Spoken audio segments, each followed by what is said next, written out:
me at Cello, Cello. You had me at Cello. You had me at Cello. Oh, you had me at Cello. Hi, everybody. Time for another episode of Cello Chat. With me this week is Alice Vierra. This is going to be a very fun conversation, I know. Alice, I'm so glad you could join me. But first things first, how are you doing? I'm doing pretty well. Okay, glad to hear that. Yeah, I'm really looking forward to visiting with you. And the first question I like to ask everybody, for the sake of anybody who's not familiar with somebody else's, is not only to tell a bit about their background, their educational background, specifically with respect to music, but even it's always fun to hear the story of how people got started specifically with the cello. Right. So it's a pretty easy answer. I started in fifth grade in school. All right, So, excellent. but I came from a musical family in that, especially my father had taught himself to play by ear the piano, organ, and guitar. And so in our house, he loved to have me sing with him. So from a young age, that was around. And my mom played piano a little bit so she could help with piano lessons. But it was just seeing my dad, at a piano and just playing, the popular songs of the day or whatever. And I actually, as I started the cello, he could not read in music at all. So when I started the cello, I kind of learned to play by ear a little bit because I played what whatever song he was playing. And I had to kind of learn how to do that. So those were good background things for me to do. So, but I started in piano for a couple of years, and then I started cello in fifth grade in school, and then I started private lessons in sixth grade, and that was it. And then your schooling, your college schooling. Yeah, actually, I'll go back just a little bit because when I'm thinking back on it as Oh, I'm older, um, I'm pretty amazed that my parents actually did all of this for me. We know how that goes as one gets older. But I went to so many long summer music camps. hmm. I went to one after ninth grade that was like full scholarship, from the youth symphony. And it was to the town of Reston, which was a new town at that point. And we Huh. stayed in like big cabins and played under a tent. And, and it was like 6 weeks long. And then after 10th and 11th grade, I went to Rocky Ridge in Estes Park, Colorado. And that was another, there were like 7 week camps and got to study with, a different teacher. And then after freshman year, I was paid by the Musicians Union or won that scholarship to attend Congress of Strings. And that was at University of Southern California. And that's actually where I met Charles Wendt, was my teacher there. And then I came back to him later.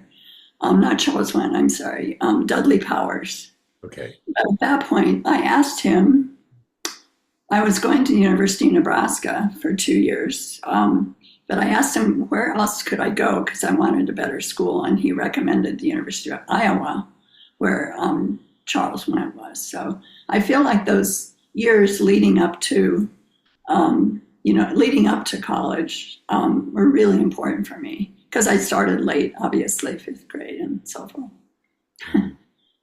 And then you studied also in Wisconsin, where I am. Yes, I love Wisconsin. My husband's family's from there, so we made weekly trips with the family, or not weekly, summer trips, Uh-huh. a trip every summer to see grandma.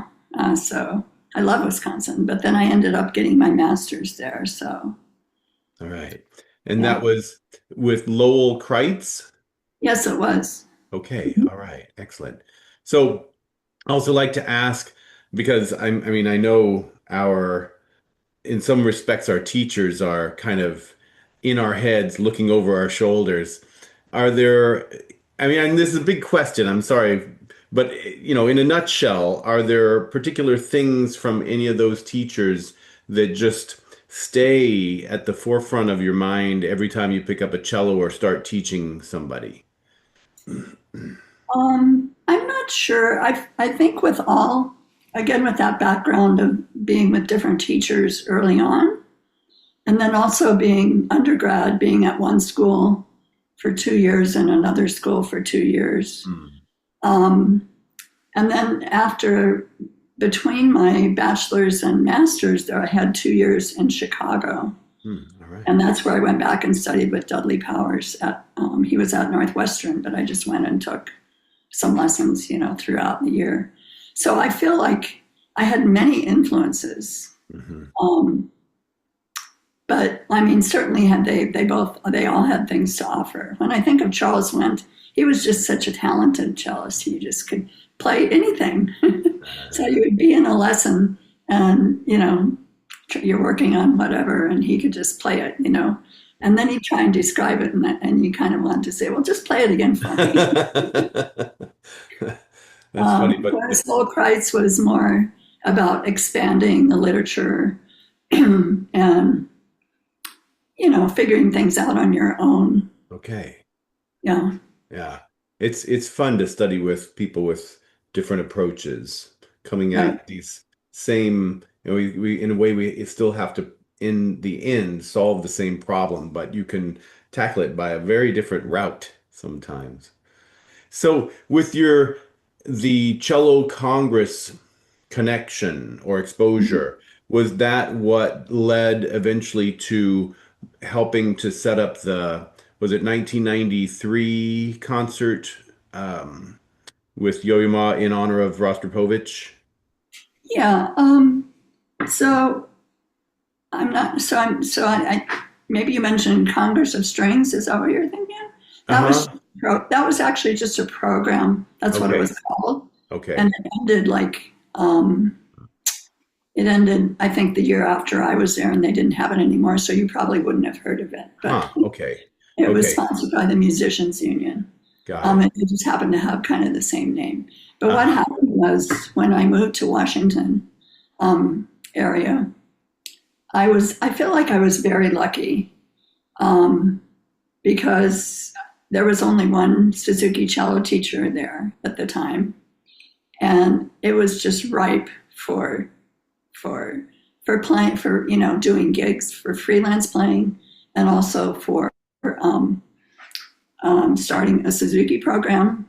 And then starting the Suzuki program led to my being a part of the Hans Kindler Cello Society. And then when I was on the board of that, that's what led to this big, event with Yo-Yo Ma. So what happened was I had a student. I'd probably been teaching 5, 6 years or something, and I had a student play at a competition, and a member of the National Symphony, Glenn Garlick, was associate principal, and he was president of the cello club. And the cello club was, professionals, amateurs, students. It was everybody come. And he heard my student, and my student got first place, in the cello division. And after that, I was asked to be on the board. And so it was kind of like the Suzuki, opened up the opportunity to do that. And we actually had a concert every year around Christmas, and sometimes at Millennium Stage at Kennedy Center. And then because we had all this kind of organization behind that, it was easier for Glenn to put together this big to do, with Yo-Yo Ma honoring Rostropovich. So Interesting.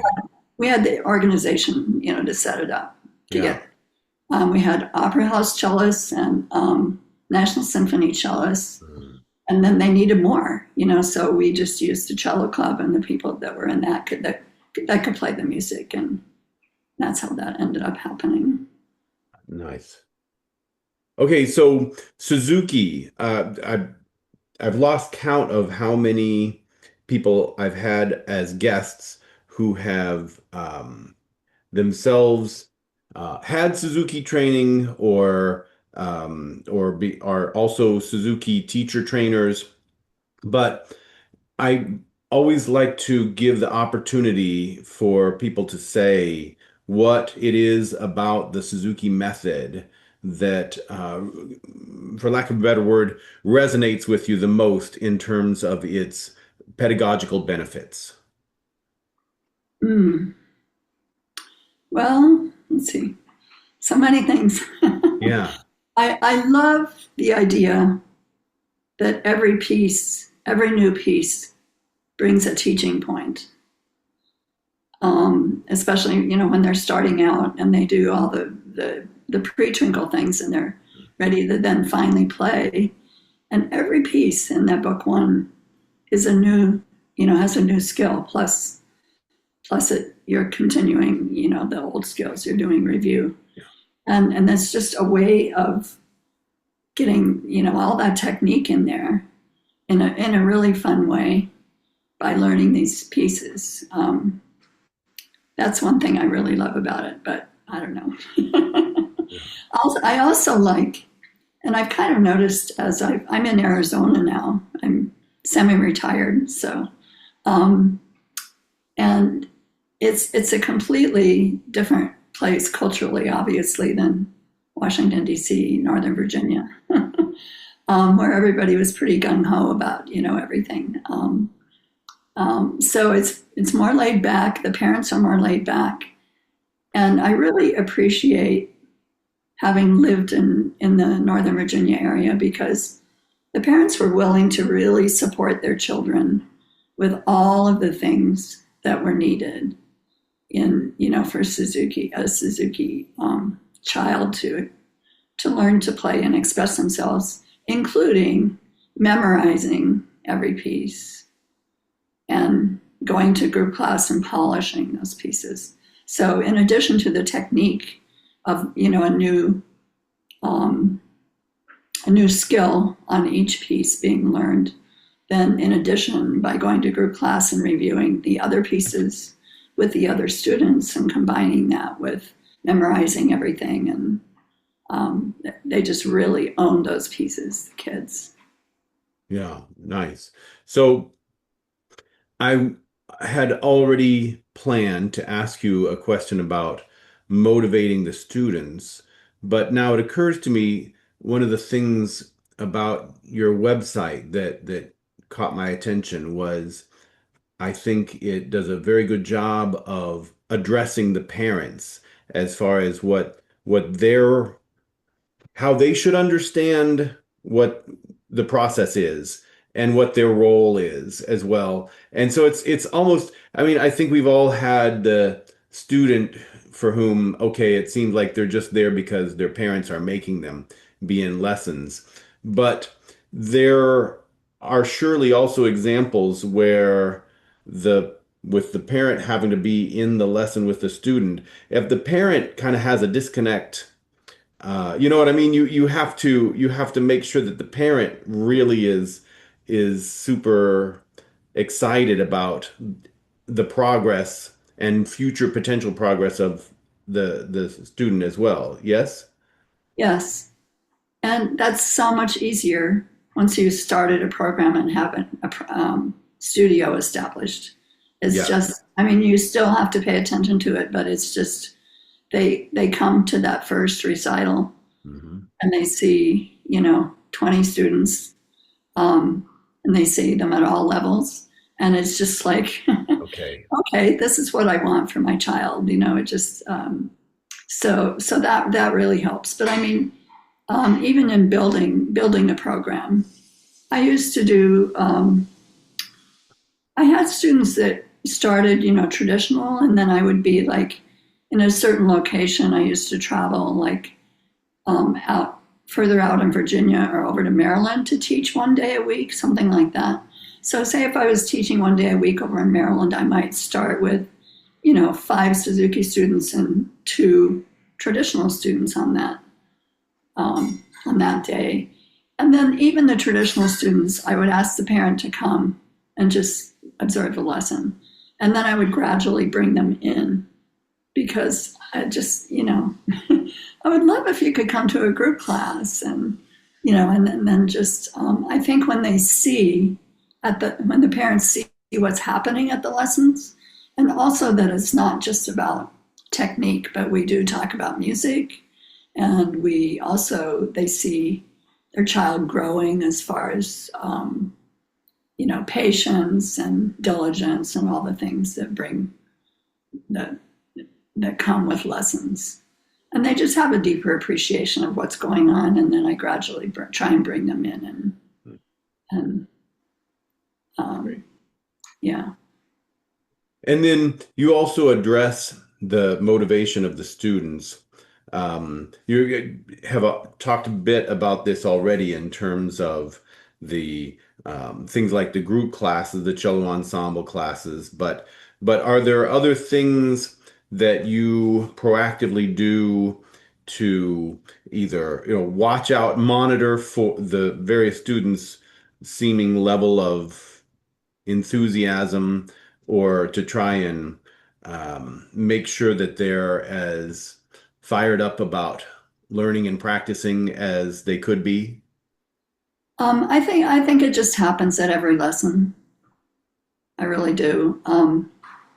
So even a student who's usually fired up can come in to a lesson and look a little groggy, or something. And then, if you just say something personally, like, well, this has been kind of a hard day for me. How was your day? Whatever, something like that. Or, oh, it's raining out. Let's get rid of all these, let's see if we can get rid of all this rain gear and settle down with the cello, or, whatever, just something personal that kind of wakes them up. And then as they start to play, I'm a very positive teacher, but yet I have clear instructions, and I have things that I want done a certain way. So the combination, I think, is just what happens at every lesson. Great. And if you can say something like, this is so close to where we want it to be. Sometimes I'll draw, like if they're being a little bit like, I'm still working on the same piece, I'm still working on the same piece. and I don't know, there's different ways to do that depending on the age, but say it's like maybe even a fifth grader or something. I sometimes draw a line on the paper and I say, you're this close to the line, and that last little bit is sometimes what is really tricky, is to get it. You've gone all this way and you've learned the fingerings and the bowings, you almost have it memorized. And we worked on this and we worked on tone, but they're just to be more comfortable with the piece and feel like you really own the piece. We need to get that last little bit, and I know you can do it. And next week, I'll give you a preview for something that we're going to work on, for the next piece. But I want this to just kind of stay on the stove, kind of sautéing for a while. I don't want you to get, just run away from this piece too early. Yeah. That makes any sense. Yes. Now, do you have a component to the lessons to help with music reading? Because the Suzuki method has lots of great ear training and the learning by rote, by heart, which has so many pluses to it.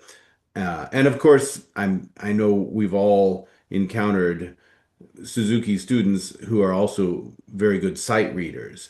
But I wonder, do you have a component that tries to make sure that when a new piece of music is set down in front of them, that they're good at sight reading as well? Oh, the reading is it's a huge part of every lesson after, when they're finally ready to read. I start the reading near the end of book one, or depending on the age, even maybe perpetual motion. And they have a separate reading book from the Suzuki book. That's what a lot of the teachers do. And then the reading becomes a part of every lesson. So Maybe by book three, they're learning their pieces by reading, but then they also have another book. They have, maybe one of the Mooney books, or just another book of folk songs that various books that I use for reading. And then the sight reading usually kind of shows its head, I would say. When they're in orchestra and they're needing it for some kind of an audition for sight reading. And if we haven't talked about that too much, again, I have lots of resources, for sight reading that I can give them, and we'll just maybe do instead of doing the regular reading to prepare for that audition, whatever book they were in for that, or whatever etudes or Mooney pieces they were working on, we just, do the tips for sight reading, and we just do that for several lessons. And they also get a little bit of reading, and for some, for group classes, especially if they're in the upper books and they have cello choir. You can do something in a cello choir, like switch parts, as an example. All right. Now, also, you talk about the importance of attending concerts, live concerts, which I'm also a big believer in. But from your perspective, what are the reasons why students really should go to concerts? It can be life changing. It can be. I know for me it was. If I could just go back a little bit, it was after, I think, ninth grade. I went to a concert where this Rocky Ridge, the cello teacher there was in a string quartet, and I'm sure my teacher told me about it, and I told my parents, you should have Alice go to that. And I remember sitting like on the first or second row. And so, I don't remember hearing a string quartet before that. I remember hearing orchestra concerts before that. And then to think that could maybe study with this person that was on stage, that was just, it was just wonderful. So you don't know when the spark is going to come. And if you tell parents that, and you say, just go to some concerts, go to at least 2 or 3 live concerts during the year, because you don't know if it's going to be the sound of the cello, or the movement of the players together, or the red velvet seats. It's something about that concert is just going to make a connection, and maybe give a spark to that could be lifelong. Yeah, I couldn't agree more. It's like we're attending that concert, and our subconscious is watching the concert too, and there are times that then you find yourself intuiting something that you kind of don't know necessarily where it came from. But when we're watching people who really are excellent performers on stage, there's just a level of I don't know, it's just nothing replaces that. Nothing equals that. Yeah, I couldn't agree more. And as I'm getting older, I appreciate it so much. I love. Sometimes it's a live concert that's actually on TV, like during COVID, when there were these concerts that were being shared, and just to see. It's wonderful to listen to music too. I love listening to music. But to see, the fingers move on the violin, and the bow, or to see the conductor with their various facial expressions and the movements they make. It's wonderful. Great. Now let's see. You have also had some Baroque training, and I think early music, it's obviously the performance practice movement is here to stay, and so much the better. But I'm just curious. There's sometimes a couple of things that come about when people have had some exposure to the early music performance practice, either in terms of how that affects the way you think of the bow or the response of the string, or even as it relates, since you talked about learning to play by ear from a young age, whether you have some or all of your students do some improvisation, make up a cadenza or what have you. How does that influence? Well, the Baroque, I really got my training in a couple of different ways. I played with the Washington Bach Consort fairly early on after moving to Washington, and we did 2 tours of Germany, and we basically just learned from the conductor, about the style of playing and the bow stroke and the various, and just playing in a group where everyone was, and it was a small chamber orchestra with choir. So everybody was just attuned to doing that together. Your ear and you pick it up pretty fast if everyone's doing it. So, and it was, we pretty much only played Bach. So just having so many years of wonderful, wonderful concerts with Bach was really great. And during that time, I decided to go to the Oberlin Baroque Performance Institute in the summer, again, another summer learning experience. And I had taken a couple lessons from Ken Slovic, who's at the Smithsonian, and Baroque, and he happened to be the person that was in Oberlin at that time too. So for a whole week, I played on the Baroque. I used my cello with gut strings, and then he loaned me one of his Baroque bows. And I'm sure that's how a lot of people get into it. And as far as it influencing at one point, during that point, I was teaching some of the Bach minuets to my Suzuki students. And of course I was like, okay, what do I want to do with the pedagogy of this? And then with knowing that it's, Baroque style and what happens with that.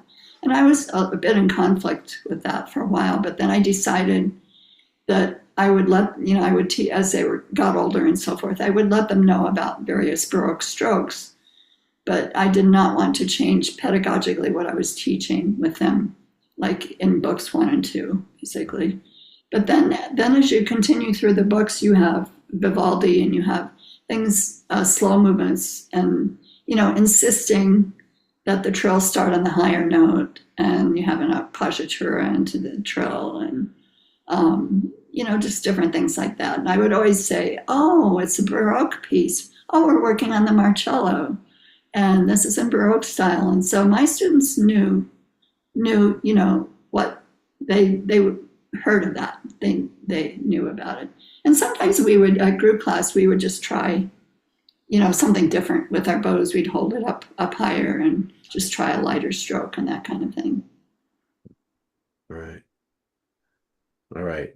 Excellent. So, what's coming down the pike yet in 2025, 2026 in terms of projects or performances or studio performances? Well, I'm kind of winding down, so pretty much winding down.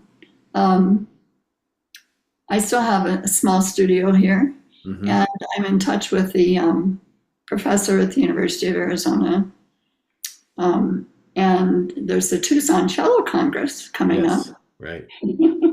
And I'll be helping with that. I'm on the board of the little group of people that's been, working on that. So it brings back memories of all those cello choir concerts in, the Hans Kimmler Cello Society. So yeah, Ted does a great I'll job. be a listener I will always be a listener of music. Yeah. And there's no end either of new pieces to discover or new performances, new interpretations. Yeah.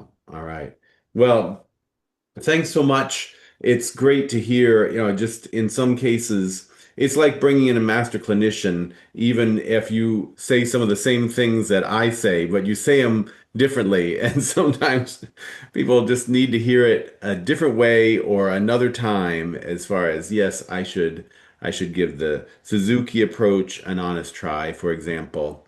It seems to have benefited so many people over the past decades. I can't imagine what the state of string playing would be right now without it. Absolutely, yeah. Suzuki and Bach, those are dear to Yeah. my heart. Yes, yes. Here, here. All right. Thanks so much, Alice. Really Thank you. appreciate it. And to everybody out there, let's meet back up next Friday for another episode. You had me at Jello.